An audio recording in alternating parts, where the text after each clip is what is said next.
Now, as you all know, the key ingredient to the kind of diversity we're supposed to be celebrating is race. I mean, people chatter about it. It could be a little bit of language and religion and sexual orientation, whatever it is. But let's imagine a university here in the United States, and the students come from all the different countries in Europe.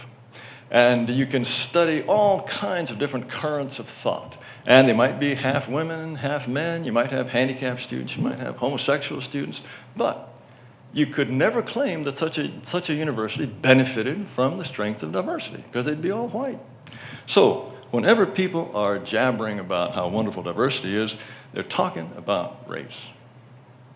So when Rudy Giuliani and Michael Bloomberg, the past and present mayors of New York, used identical words in saying, diversity is our city's greatest strength, they're of course talking about race. Now, I suppose these two guys think that the city of Tokyo must be a hog wallow because 99% of the population there are all Japanese.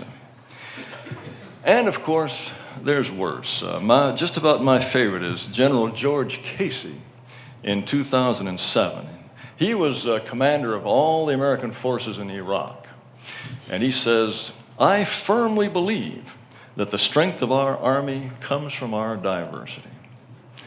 Now, golly, just think about that. You know, the armies that clashed at Stalingrad or Gettysburg, or the 300 Spartans who died at Thermopylae, you know, wasn't a bit of diversity there. Does George Casey really think that those were a bunch of losers and wimps because there wasn't any diversity there? It's just incredible, the things that Americans are prepared to say. And if you believed this rubbish, if you were the CEO of a company, this is what you'd do.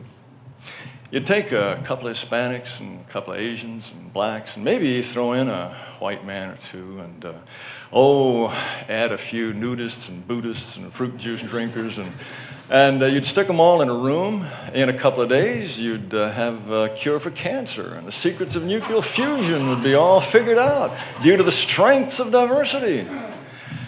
Well, nobody believes that.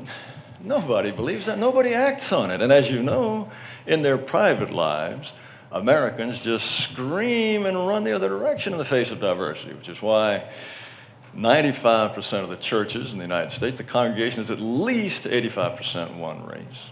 And very often, it's 100%, all black, all Asians, all white, whatever it is.